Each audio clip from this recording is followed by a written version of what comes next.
My wife sponsored a scholarship student. While I was out of town, he snuck into our apartment, put on my silk pajamas, and posted a photo to his Instagram with the caption, "The best gifts are the ones you feel next to your skin." Thanks, E. The words were a blatant challenge. But I wasn't worried. Not for a second. In a few short rounds, he'd be on his knees, begging for mercy. Because I knew, with absolute certainty, that when it came to spotting a wolf in sheep's clothing and gutting them, if my wife, Evelyn Vance, was number 2, no one on earth dared claim to be number 1. This whole drama, from the very beginning, was never meant for me. The photo appeared on an account I'd never seen before, sent to me from an anonymous number. The background was our guest bedroom, a room Evelyn and I had designed down to the last detail. I'd know it anywhere. The star of the photo was a young man, handsome in a delicate way, who couldn't have been much older than 20. He was wearing a pair of deep navy silk pajamas. They were a birthday gift from Evelyn last month, a bespoke, limited edition set from a London tailor. They were so expensive, I hadn't even brought myself to wear them yet. He'd taken a selfie in the mirror, a faint, smug smile playing on his lips. The caption was a masterpiece of plausible deniability. The best gifts are the ones you feel next to your skin. Thanksy. It was followed by a blushing emoji. The post was set to close friends, but whoever sent me the screenshot obviously wanted me to see it. The anonymous sender had added only one line of text. "Man, you've got trouble at home. You should probably deal with it." I stared at the picture, and a hot flash of anger shot through me. It lasted all of 3 seconds before the cold reality set in. Evelyn and I had been married for 5 years. We'd been together since college, building our company from the ground up. I knew exactly who she was. She was brilliant, decisive, and had a bullshit detector that was second to none. This kid's game was amateur hour. Trying to drive a wedge between us with this middle school level scheme wasn't just an insult to our marriage. It was an insult to our intelligence. I recognized the boy in the photo. His name was Leo Rivera. He was the recipient of a full-ride scholarship Evelyn had set up a month ago through our family foundation, a one-on-one mentorship program. Evelyn had a good heart. Once our company took off, she dedicated a portion of our profits to charity every year. This year, she decided that targeted support was better than a blanket donation, so she chose to sponsor one academically gifted student from a low-income background through their entire college education. The foundation sent over a few candidate profiles. Evelyn chose Leo. Her reasoning was that his grades are the best, and in his application photo, his eyes held a stubborn, defiant spark that reminded her of me, back when we had nothing. I had joked about it at the time. "Are you trying to find my replacement? Be careful you don't let a fox into the henhouse." Evelyn had rolled her eyes, pinching my cheek. "Cole Matthews, you have an impossibly high opinion of yourself. There's only one you in this world. And as for a fox, this isn't a henhouse. If he's a fox, he'll have to ask permission from the hunter first." It seemed my joke had been a prophecy. The young fox was already baring his teeth. I didn't reply to the anonymous number. Instead, I forwarded the screenshot directly to Evelyn with a simple message. "Honey, about these pajamas. Do you think they fit him well?" Her call came less than a second later. "Cole, don't be angry. I'm coming home right now. I'll handle this." Her voice was calm and serious, without a trace of panic. "I'm not angry." I chuckled, leaning back in my office chair. "I'm just curious to see how my master hunter plans to deal with this cocky little fox. Just you wait." Evelyn's voice warmed with a hint of amusement. "I guarantee you'll be satisfied." When I got home from work early, Leo Rivera was standing stiffly in the middle of our living room like a defendant awaiting his sentence. Evelyn was seated on the sofa, legs crossed, radiating an aura of absolute authority. She wasn't looking at Leo. Instead, she was slowly, methodically polishing a priceless antique vase, the only object in our living room without a clear price tag. It was a family heirloom, passed down from her grandfather. She treasured it. Normally, she got nervous if I even breathed on it too hard. Seeing me, Evelyn looked up and gave me a reassuring smile before her gaze shifted back to Leo. "Leo, care to explain?" Her voice was devoid of any emotion.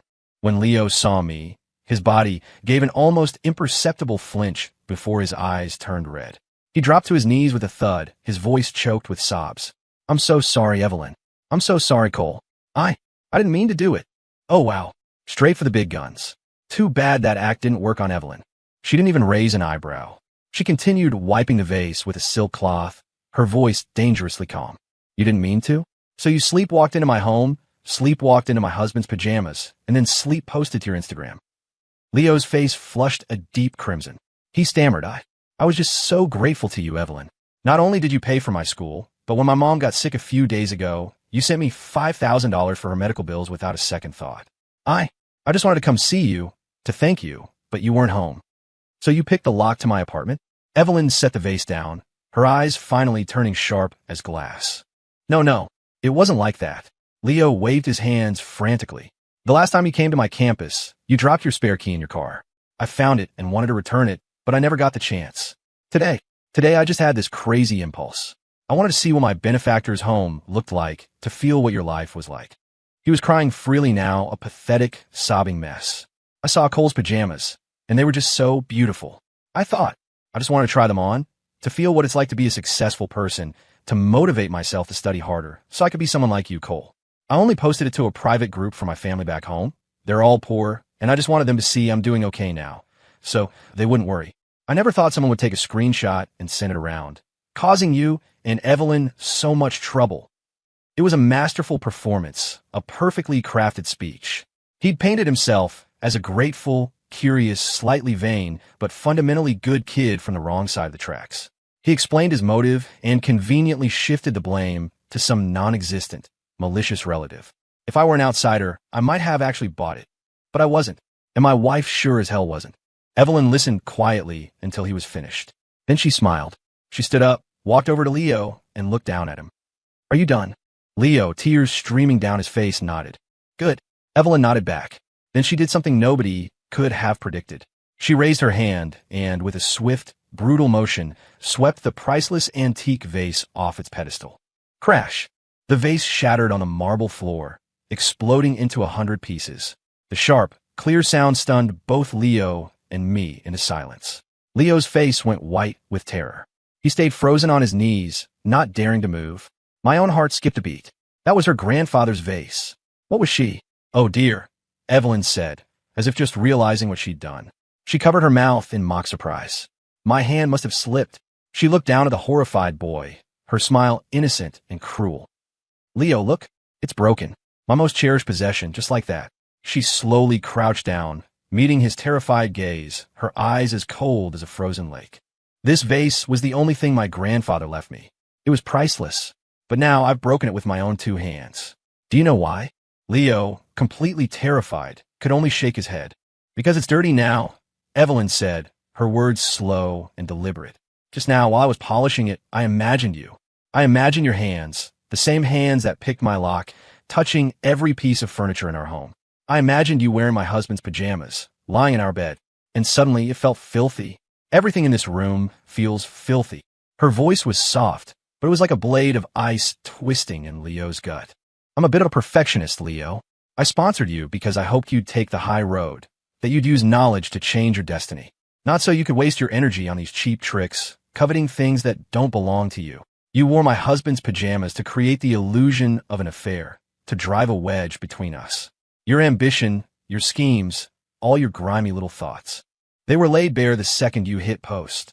Leo, your biggest mistake wasn't overestimating your tactics. It was underestimating my standards. Evelyn stood up. She pulled a card from her wallet and tossed it on the floor in front of him. There's $200,000 on this card. $100,000 is for your tuition and living expenses until you graduate. I'm paying it all at once. From this moment on, our transaction is complete. We have no further connection. The other $100,000 is for damages. Because... She paused, a cold smirk gracing her lips. You startled me just now?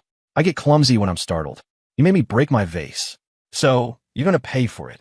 Leo's face went from ghostly white to a sickly green. He wanted to argue, to beg, but under Evelyn's all-seeing gaze, he couldn't utter a single word. It was a checkmate move, swift and brutal. She hadn't just exposed his entire scheme to his face. She had used an accident he could never repay to sever any possibility of him ever bothering us again. By paying off his entire scholarship in one lump sum, she removed any excuse for him to approach us under the guise of gratitude. And by making him pay for the priceless vase, while actually giving him $100,000, she had, on paper, made him our debtor. What kind of person buried under a mountain of debt would have the nerve to show their face to their creditor again? Brilliant. Absolutely brilliant. Leo stumbled out of our apartment, clutching the debit card like a ghost. I walked over to Evelyn, wrapping my arms around her, my heart aching as I looked at the shattered porcelain on the floor. Did you really have to break it? Don't you regret it? Evelyn leaned against my shoulder and shook her head, a hint of exhaustion in her voice. I don't. It's just an object. It's not more important than you. She paused, then added, besides, it was a replica. I swapped it out. I froze. A replica? When did you do that? The moment I decided to let him come over. Evelyn closed her eyes. I had a bad feeling about him. There was something in his eyes that didn't match his file. I knew I had to be prepared. A chill went down my spine, followed by a wave of warmth. My master hunter had been setting her trap from the very beginning. I thought that would be the end of it. But I had underestimated Leo. Or rather, I had underestimated the more skilled hunter pulling his strings. Leo vanished for a few days. Just as I was starting to believe he'd taken the 200,000 and quietly crawled back under his rock, a media firestorm erupted online, aimed directly at me and Evelyn. An article titled "The Scholarship Kid and the Sociopath Heiress: The Control and Humiliation Behind a Mask of Kindness" went viral across every major platform. Written from Leo's perspective, the piece was a heart-wrenching accusation of Evelyn's depraved need for control. He claimed that Evelyn's sponsorship was never about charity. It was about grooming him into a pet she could manipulate at will. He alleged that she frequently called him late at night under the pretense of checking in, making suggestive comments, and psychologically tormenting him. He said the pajama incident was a trap she had set herself, that she had given him the key, invited him over, and intentionally left the pajamas out to tempt him into making a mistake. The Instagram post, he claimed, was a desperate cry for help. As for what happened in our living room, he painted it as a cruel, one-sided humiliation of the poor by the rich. In front of her husband, she smashed a priceless antique and then smiled at me and said, "See this? This is something you can never afford to repay. Just like me, something you can never have." She threw money at me, told me to get out, and forced me to sign an agreement forbidding me from ever speaking about her good deeds again. The article was pure dynamite, expertly pushing every hot button: class warfare, emotional abuse, the wealth gap. The accompanying photos were chosen with surgical precision. There is a selfie of Leo huddled under the covers in his dorm room, only his swollen, red-rimmed eyes visible. There was a screenshot of the large deposit into his bank account, framed as hush money. And there was a picture of the shattered porcelain from our vase, presented as ironclad proof of Evelyn's violent temper. Public outrage was immediate and overwhelming. Online crusaders materialized out of thin air, burying us in an avalanche of hate. What a monster! A devil hiding behind a charity. So being rich means you can do whatever you want? You can just trample on a kid's dignity like that. Her husband is no better, just standing there like a coward while his wife tortures someone. Find them, dox them, expose these disgusting excuses for human beings. Our company's website was hacked. The customer service lines were flooded. Our personal cell phone numbers were leaked, and we were inundated with hundreds, then thousands of hateful, threatening text messages. Evelyn's face was pale. I held her close and whispered, "Don't be afraid. I'm here." She shook her head, her eyes holding not fear, but a cold, burning anger. "I'm not afraid. I'm just disgusted. Cole, this is bigger than him. I'd already figured that out. Leo, a broke college kid, no matter how cunning, couldn't have orchestrated a media assault this precise and vicious in such a short amount of time. Someone with serious resources was guiding him. What do you want to do?" I asked her. "Fight fire with fire." Evelyn's gaze sharpened. "He wants a PR war? We'll give him one. He wants to destroy my reputation. I'll make sure he's so thoroughly disgraced he'll never recover." This time, my master hunter was out for blood. We didn't issue a statement. We didn't engage with the furious mob online. Amid the deafening roar of condemnation, we remained eerily silent. Our opponents took this as a sign of fear and doubled down on their attacks. Self-proclaimed journalists even secured an in-depth interview with Leo. On video, he wept, delivering an Oscar-worthy performance that won him a fresh wave of sympathy. Just as the public narrative reached its peak, when even mainstream media outlets began chiming in, calling for the protection of the vulnerable and warning against the capitalist abuse of goodwill, Evelyn made her move. She did only one thing. Through our company's legal department, she filed a lawsuit against Leo Rivera for defamation. Simultaneously, she announced an online press conference under the company's name. At the press conference, Evelyn was dressed in a sharp black suit, calm and professional. Facing a sea of cameras and reporters, she said only one thing. "Ladies and gentlemen of the press, regarding the recent rumors online, I will not offer any explanation, because facts are more persuasive than any argument. I'm just going to show you a few things." The large screen behind her lit up. The first item was an audio file. It was the complete, unedited recording of the conversation between Evelyn and Leo in our living room that day. We had security systems that could be activated to record. In the audio, Leo's "I didn't mean to, I was just so grateful, and I just wanted to motivate myself" confession stood in stark, ironic contrast to his article's claim of it being a cry for help. Every word Evelyn spoke was calm and measured. She was sharp, yes, but there wasn't a single hint of harassment or seduction. And when she said, "You made me break my vase, so you're going to pay for it," the context made it crystal clear. It wasn't a humiliation. It was a masterful tactic to end his manipulation for good. When the audio finished, the room was silent. The second item appeared on the screen, a detailed report of financial records and call logs. It showed, unequivocally, that apart from the scholarship funds and the $5,000 emergency payment, there had been no other private financial transactions between Evelyn and Leo. Furthermore, the bank statement showed that the $5,000 had been transferred the very next day into an account for an online video game, used to purchase in-game items. His mother's illness had been a complete fabrication. The call logs also proved that Evelyn had initiated contact with Leo only a handful of times, always during normal business hours. Leo, on the other hand, had frequently sent her vague, solicitous texts late at night, all of which Evelyn had ignored. The tide of public opinion began to turn.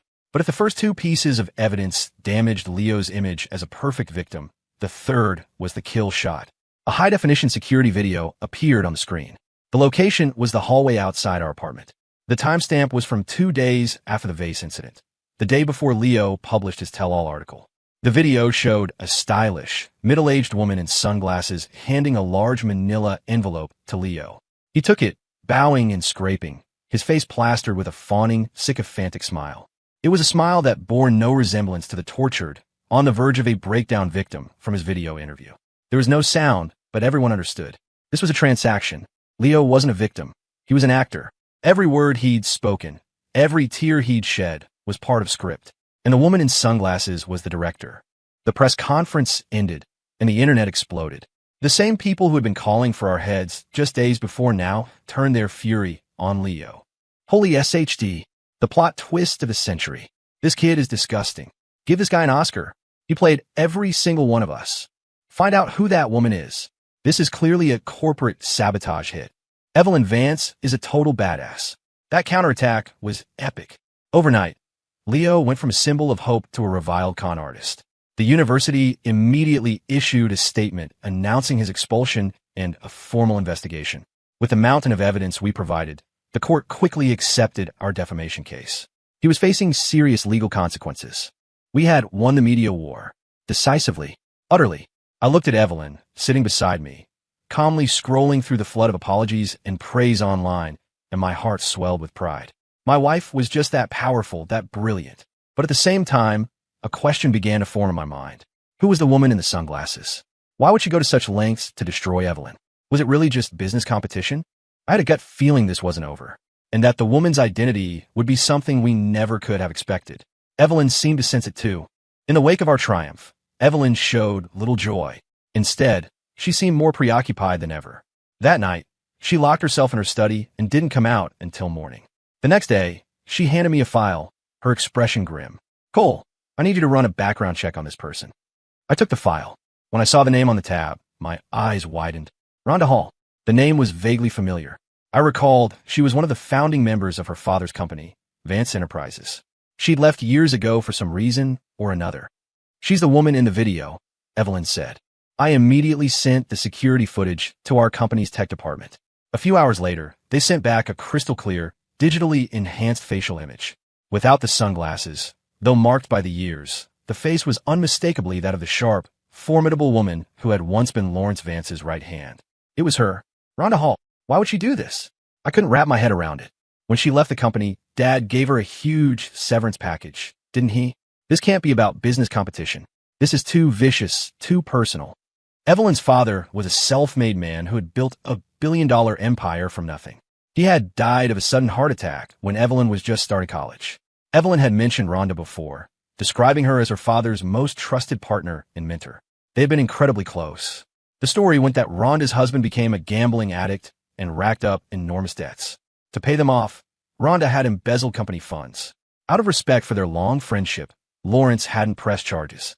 He handled it privately, gave her a generous sum of money, and let her resign quietly. He had done more than enough. But now, it seemed there was more to the story. I don't know, Evelyn said, shaking her head, her face a mask of confusion.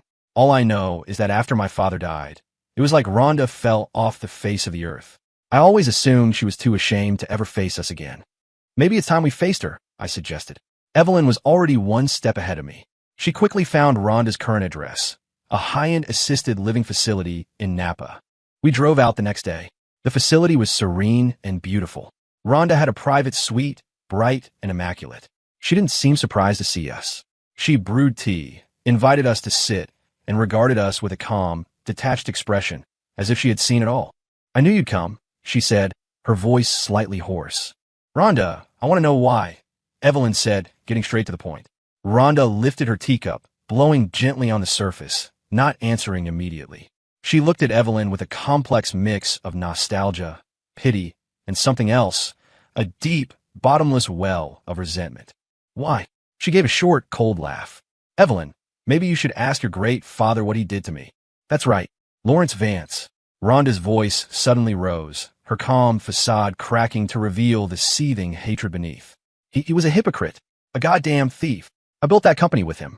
We bled for it side by side. He promised me half of it. And what happened? When my husband was in trouble, when my family was at its lowest point, he forced me to sign over my shares. He kicked me out with a pittance he called his severance package and stole everything I had ever worked for. Rhonda was becoming more agitated, her eyes bloodshot. My husband never recovered from the shame of it. He drank himself to death.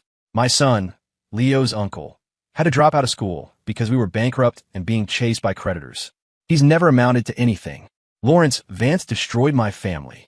How dare he die peacefully as a billionaire? And how dare you sit there like a princess, enjoying a life that should have been ours? Leo is my sister's son. I watch him grow up. He's smart, ambitious, like me, and like the man Lawrence Vance used to be. I sent him to you because I wanted you to know what it feels like to be stabbed in the back by someone you trust, to have everything stolen from you. I wanted to destroy you, to destroy the one thing Lawrence Vance ever truly loved. Her words hit us like a bomb. Evelyn and I were stunned. The version of events Rhonda was screaming about was a universe away from the story I knew. No, that's impossible, Evelyn whispered, her face ashen. My father wasn't that kind of man. Not that kind of man. Rhonda laughed, a hysterical, broken sound. Go ask him yourself. Oh, wait, you can't. He's dead, and thank God for that. It's just a shame he couldn't be here to see his precious daughter dragged through hell. Looking at Rhonda's face, twisted by years of bitterness, a cold dread washed over me.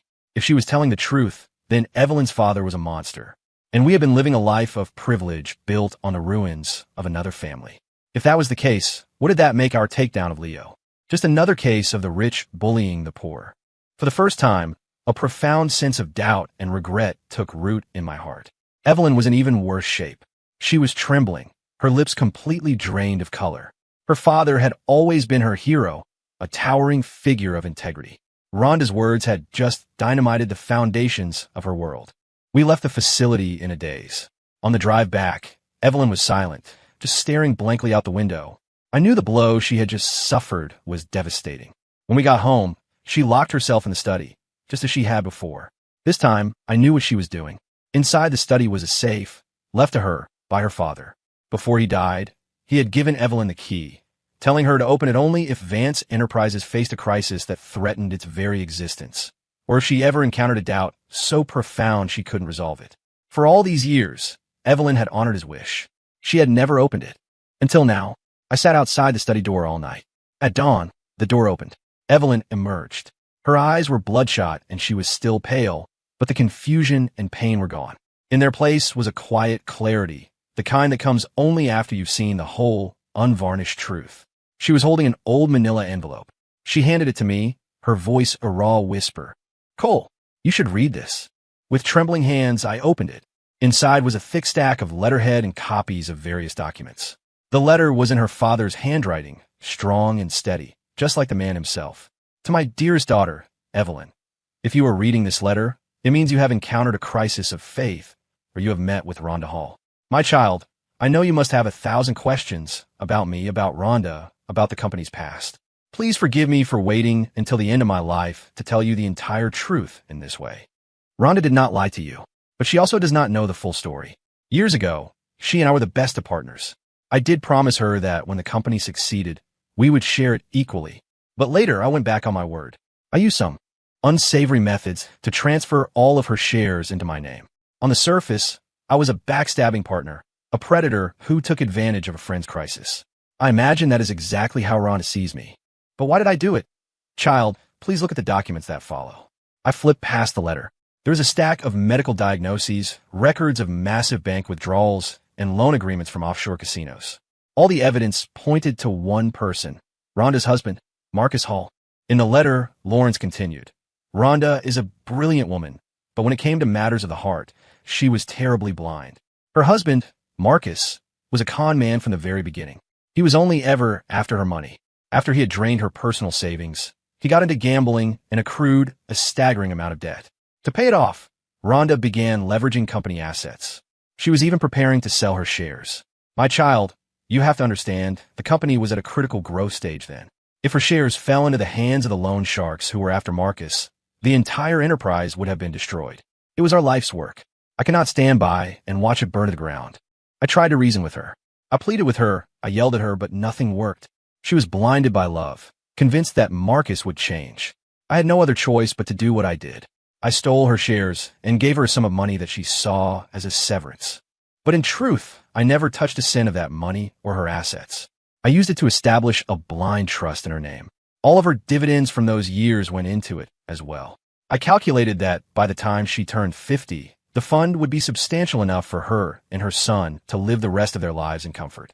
My plan was to wait until she had fully recovered from that disastrous marriage and then give it all back to her. But I never made it to that day. And Rhonda's pride and her hatred for me meant she would never see me again. The path for me to explain myself was closed forever. And so I took this secret to my grave. Child, your father was not a perfect man. To save our company, I hurt my best friend, and I condemned her to live half her life consumed by hatred. That is my sin. This letter and all the evidence is now yours. What you do with it is your decision. You can make it public to clear my name, but doing so will undoubtedly wound Rhonda to her very core, forcing her to live out her days in regret.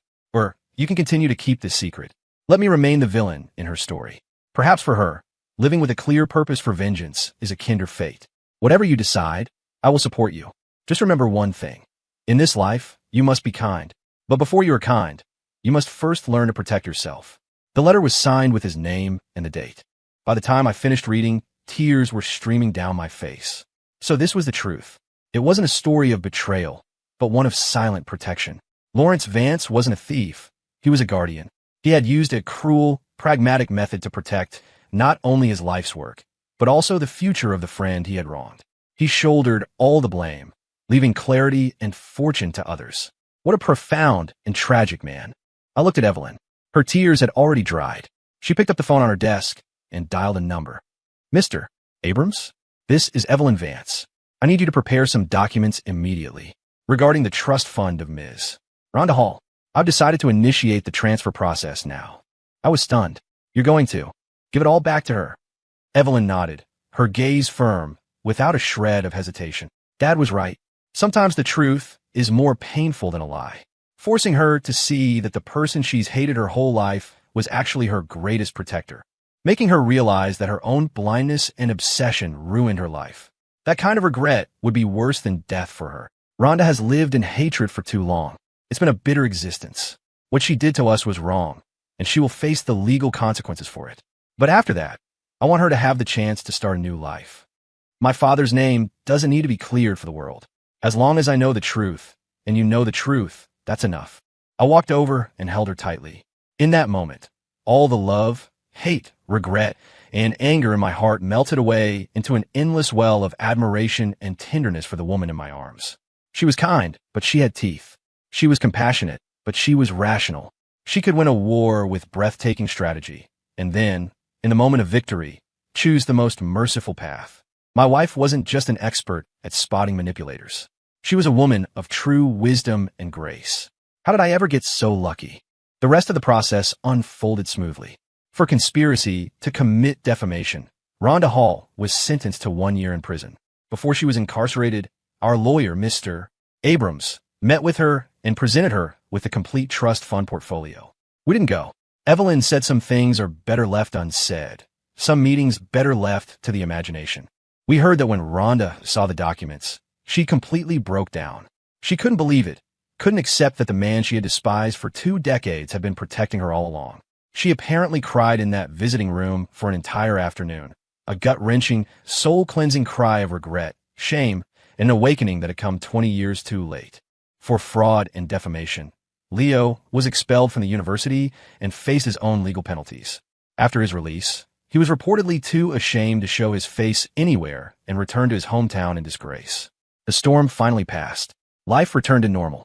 Our company, far from being damaged, emerged with a reputation for integrity and strength, earning us more respect and opportunities than ever before. A year later, Rhonda was released. She never contacted us. Instead, she had a lawyer donate the entire trust fund, which had grown to an astronomical sum, to charity in Lawrence Vance's name, establishing a new scholarship for students just like Leo, but who were genuinely deserving. She kept only a small portion for herself, enough to live out her days quietly. Then, she left the city and was never heard from again. We did receive one final letter from her, with no return address. It contained only one sentence. "Evelyn, I am sorry. And please, tell your father for me. Thank you." Evelyn read the letter and was quiet for a long time. Finally, she looked up at me and smiled. It was a smile that had let go of all the weight of the past. "Come on, Cole. Let's go see Dad."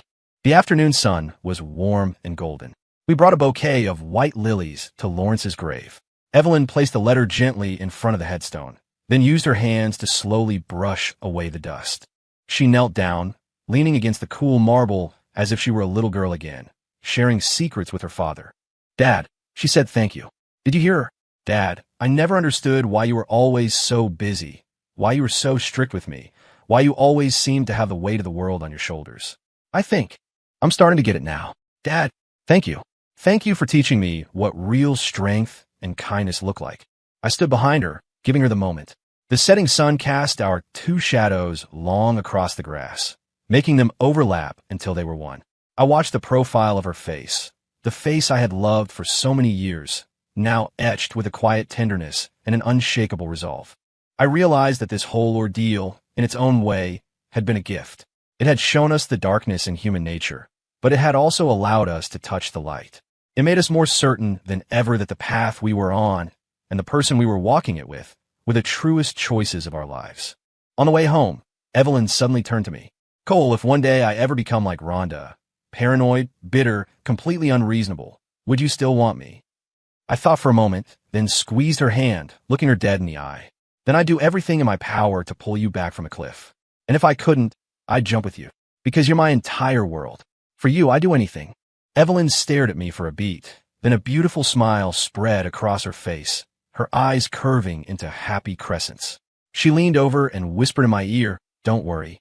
That will never happen, because..." She gave me a playful wink. "You have me to protect you. As long as I'm around, no wolf in sheep's clothing will ever get within 10 miles of you." I burst out laughing and started the car. Outside the window, the city lights were beginning to glitter, a river of stars on the horizon. I knew that no matter what storms lay ahead, as long as we were together, hand in hand, heart to heart, nothing could ever break us. Because love is the strongest armor in the world, and it is also the sharpest sword. And my wife is the best there ever was at wielding both. The end.